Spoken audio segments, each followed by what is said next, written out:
Hello, this is Harry Hawk, and this is Youtubular Conversations, and I am coming out live on Saturday, May 5th at 2 p.m. Eastern Time.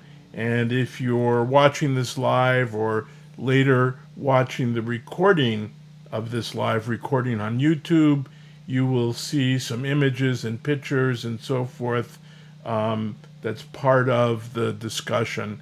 And if you're listening later to the podcast, of course, you won't hear this message, but all of the images and such that I am mentioning in this recording will, of course, appear on the blog post for Youtubular Conversations, which is available at firpodcastnetwork.com.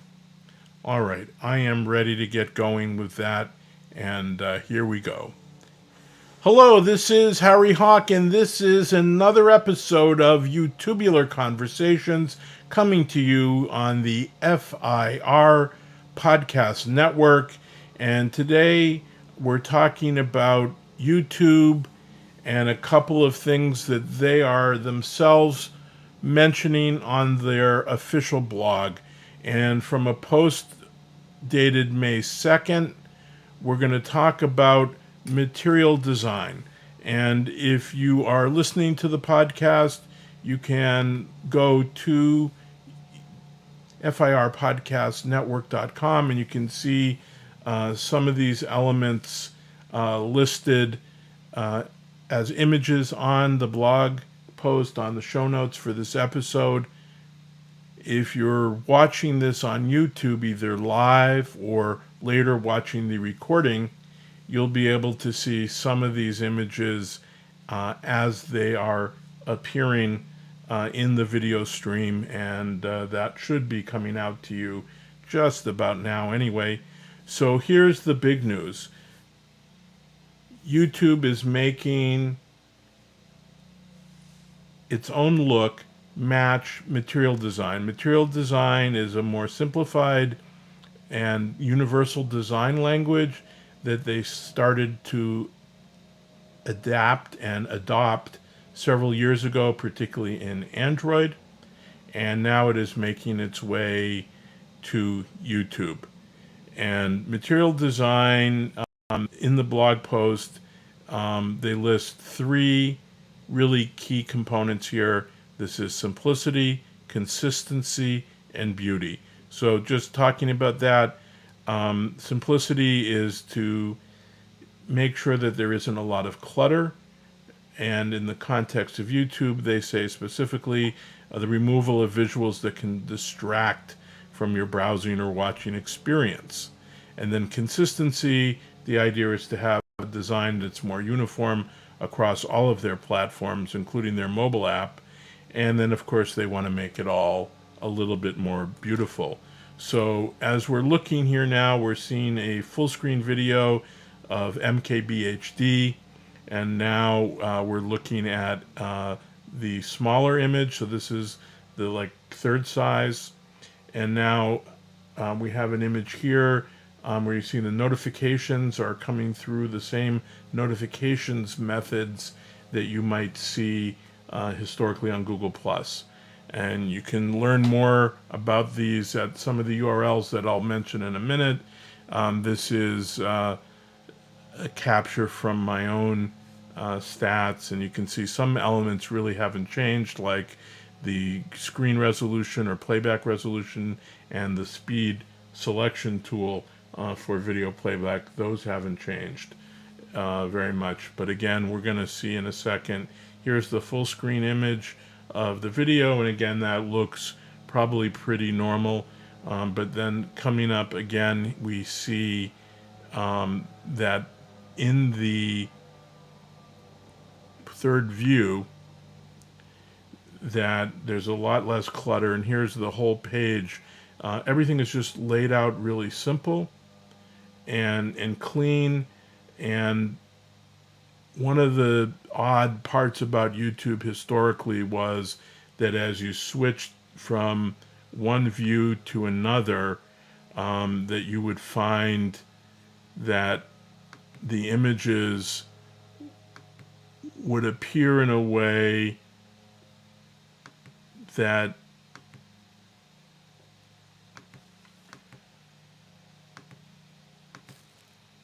you'd never quite see the same thing in the same place. And it was always a little bit disheartening as you would move from tablet to laptop and so forth. You would find that nothing was ever quite the same. Some things have moved around. If you're used to YouTube and you're used to logging in and then finding your own channel, you may find that, in fact, with the historical user interface, you needed to look to the left side under the hamburger icon and you would find My Channel. And today that's all been moved to the right side. So there are some things that you'll have to learn. I think for most users, they'll barely notice a difference, other than it does seem a lot cleaner. And now again, I want to talk about the images that you might be seeing on the screen, and all of these are available within the blog post. So again, you can go to firpodcastnetwork.com and look for these images, but looking specifically at the full screen image and then the third screen image specifically, you can see it's just pretty clean. It's always been a pretty clean image, but now it's even cleaner. And when you look at the main image, what a user sees when they first go into YouTube, there now appear to be some very large promotional sections. And what we'll see here is that we have, in my case, a promotion from MKBHD and another one from Tau Fledermaus.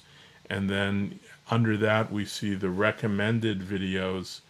And it's a lot more simplified. Then on the left, what you'll see, normally there were always many different locations to find the channels that you had subscribed to, but now they seem to all be on the left, and below some of the more personal channel specific user interface elements that you yourself may need to access. So for example, you will see your watch later list, your purchase list, and more. And then underneath that, all of your subscriptions. And then there's numbers there, as there have been for a while, to the right of the specific subscriptions that will tell you how many videos you have not watched. All in all, I think this is an interesting and necessary change for YouTube. And it is built on something called Polymer. And Polymer they describe as follows: a faster framework which enables quicker development from here on out. And today we are introducing one of the first new features developed on Polymer, which is the dark theme, developed to cut down on glare. Essentially, and I'll have an image of this, YouTube has a very white background, as you can see from the images on the screen, and there is a version of YouTube where it is all blacked out instead of whited out. And this, particularly in a living room or a setting where you're on a larger screen where the lights in the room itself, depending on how they're adjusted, the white image, the projected light coming out of the screen can really lighten the room, and so that darked out image can really improve the viewing view for many. And Polymer itself, and I do have links to their website, it's what they're referring to as Polymer 2.0, And quote, it's a JavaScript library to create custom reusable HTML elements and build them into performant, maintainable apps. And so the idea here is that these will work across a wide range of devices and a wide range of network needs. So for example, they should work in both high speed and lower speed networks, should work on, say, the newest Android phone as well as on your smart TV. And this is going to be a real issue, I believe. The whole idea of a smart TV with a built-in CPU. And we know that in general, historically, CPUs may only be good for a year or two. And then as a technology matures, maybe 3 or 4 years. Yet we know that people tend to keep their TV 7 to 15 years. And so we can imagine somebody who has, quote, a smart TV with a CPU that might have been built around 2010 or 2012, 2014, and now perhaps in the future 2020 or 2025, still using that same CPU. I think there's going to be a lot of underperformance. I imagine this is some of the things that YouTube and Google are starting to think about. And again, if you want to know more about Polymer, I do have a link to that. It's pretty geeky. I don't think it's anything that I'm going to particularly cover on this particular show, but I will quote again from the website. The Polymer app toolbox helps build and deliver cutting-edge progressive web apps with minimum overhead and payload. And so again, it is designed to work with a variety of network types, and again, high speed and low speed, including localization, support for local storage and offline caching, and allowing developers to, quote, adopt these features individually or use them together to build a full-featured progressive web app. And so when we are saying app here, of course, we really mean it's a website. It's not a hard-coded app, I believe, although there may be a way for programmers to create an app from that. So again, the images that you've been seeing on the screen, if you're watching the recording, are also available on the episode page, the podcast show notes for this episode at firpodcastnetwork.com. When you get there, you can click on shows and click on Youtubular Conversation and find this episode, Material Design and YouTube. That will be the title. And now I'm going to switch back to a view of just myself here. It's a kind of zoomed in view, and I'm going to, you'll hear a few little clicks if you're listening to the podcast. I'm going to just zoom out that view now, and hopefully